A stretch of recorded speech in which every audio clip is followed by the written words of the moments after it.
Hello, this is Rory with the Love Chat, and today's topic is Breakup Rut. Now, this is video number 270.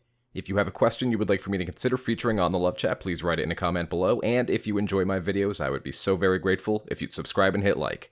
If you would like coaching on your particular situation, just visit my website, thelovechat.net/coaching, and take 15% off using code TLC2020. Now then, let's talk about the breakup rut. So what is the breakup rut? Simply put, you've recently been dumped, or let's say within the past 5 or 6 months, you've been dumped. And for some reason, getting dumped has just knocked you through a loop. You are just not yourself. Something's not really going well. But you can't put your finger on what, because you'll come to channels like these, and channels like these will say, well, you should work on yourself. So you do. And maybe you could work on yourself a little more, or perhaps a little more efficiently, or more frequently, or with more variety, but by and large, you're doing a pretty good job, right? You're going to the gym, you are talking to counselors, you are focusing on yourself, but for some reason, it's just not doing it, right? You're still in this funk, this rut. And if that's the case, then this video is going to be for you. So how do we get here? It's simple, unfulfilled, unmet needs. It's the sign of a life that is based around regret management instead of goal setting and taking a couple of risks. This stuff can be particularly tricky, and across the course of the video, I'm going to describe a couple of things I want you to consider maybe could use a little bit of tweaking in your personal life, and try it out, and I'm willing to bet you're going to feel a lot better. So number one would be, you're not taking any risks.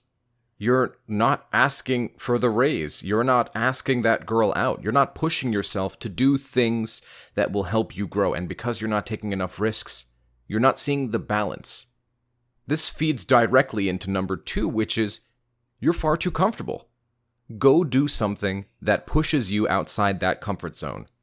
Ultimately, diamonds are formed from pressure. So because you're avoiding doing those difficult things, you aren't proving to yourself that you can accomplish difficult things. And since you're not proving to yourself that you can accomplish difficult things, you don't believe it. So you're sitting at home. Obviously, coronavirus is pending, so this is perhaps a bad time to say stuff like this, but you guys get what I mean, because 95% of the time we're not dealing with a global pandemic. But you're sitting at home, not challenging yourself, not rising above, and not doing difficult things that are actually difficult.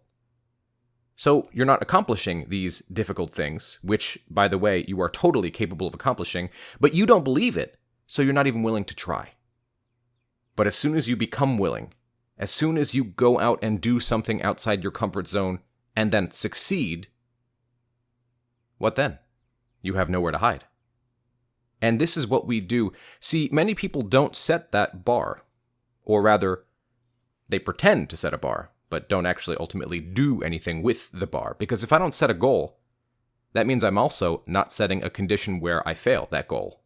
So it makes perfect sense why it happens, but I want you to pay attention to if you are doing this. And this entire video is really if you are doing this, so a great deal of honesty is going to be called for here. Number three is you could be doing more, or at least innovating on what you are doing. So for example, if you're journaling, and many of you are not, but if you're journaling and you're not finding that it's very effective for you, perhaps innovate, change it up. Instead of doing a written journal, why not try a recorded voice journal? Perhaps if you're exercising and you're finding it boring, change it up. Why don't you try to learn how to do something like rock climbing or yoga? It doesn't have to be specifically weight training or specifically cardio. Do new things, innovate, try something different. A variation on the same theme. Number four is you're still doing things that you know are harming you. This includes things like social media, or talking to mutual friends about an old partner who you still want back, or finding any new information about a partner in any way, shape, or form, all the way down to, I heard this the other day, I regularly check her WhatsApp to see when she has changed her profile picture. As if that gets you any new information other than a different photo of the person. You have to remember, this is addicting. Breakups are addicting. Your brain doesn't want to let go. So you're fighting against an enemy that wants you to fail, except the enemy is you. So I want you to walk into this war remembering the name of the game is not overt failure. The name of the game is sabotage.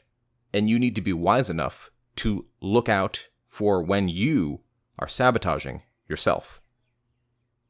Number 5 is you need to identify the triggers. In other words, what sets you off? For many people, and I feel like this is going to be a vast majority, it's your smartphone. Your smartphone sets you off. So learn how to spend a little bit of time away from it. Now, when I say sets you off, this could mean a couple of different things. This could mean that every time you get a text or notification, you look down at your phone and your anxiety shoots up, thinking it might be your ex or something like that. Maybe a person you used to date, maybe a person you're still currently dating. And that causes anxiety, which in turn makes you feel bad. It's a trigger. Maybe it's not the smartphone. Maybe it's your computer. Maybe it's a certain restaurant you go to. Basically, what I want you to do is identify those triggers. Identify the things that set you off. And then try your best to avoid them until you're ready to combat them. But it might be not yet, and that's okay. To give you an example, I have a trigger of my own, or at least I used to have one. It was a studio that my former partner used to go exercise at. And so, when that still affected me negatively, I would simply find another way to get where I was going without needing to pass by. I avoided the trigger and I felt better for it. Number 6, it's been an unreasonable amount of time and you're still strategizing about getting your ex back. You're living your life for somebody else. You're still watching too many of these videos, or at least the wrong types of these videos. Maybe instead of watching the self-improvement ones, instead you're focused more on the how to get your ex back ones. This doesn't just go for my channel. This goes for any channel like it. The Dating Guy, Craig Kenneth, whoever. There comes a time where you need to live your life for you. And ironically, that's the most attractive you've ever been. When your life is being lived for you, not for someone else. That's when they pay the most attention to you. So it's sort of this weird catch-22 where if you let them go, you are more attractive to them. Just something to think about. Number 7, and this one is, again, perhaps not great to mention right now, but it goes beyond the coronavirus and the current times. You're self-isolating. You're not meeting new people. You are not being introduced to new ideas, new conversations, new ways of thinking, or ways of tackling problems from a different angle that perhaps you haven't considered before. You are being too introverted. Now, sometimes it is okay to take a seat and just recharge your battery. That's totally fine. It's when you can't stop taking a seat, when you cannot stop recharging your battery. And to extend the example, if you charge your battery too much, you eventually burn it out. Stop self-isolating. It's time to go meet new people. Now, I'm recording this in August of 2020, so obviously you want to do this safely, obviously keeping social distancing and a mask, etc. in mind, but by and large, just because we have these restrictions does not mean you cannot go meet new people safely and using common sense. And coronavirus isn't going to be here forever. So even when this is over, take a class. Do something that scares you. You're going to be glad you did it.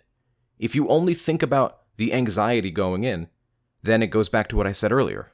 You become not a goal setter, but a regret manager.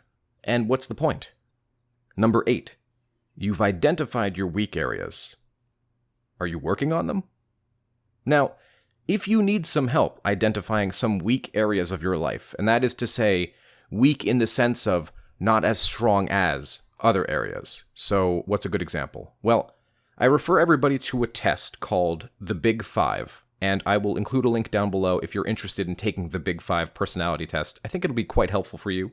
And the Big 5 are openness, extroversion, agreeableness, neuroticism, and conscientiousness. So, giving a brief explanation of what these are, openness basically means how open are you to new experiences? How open are you to meeting new people, trying new things?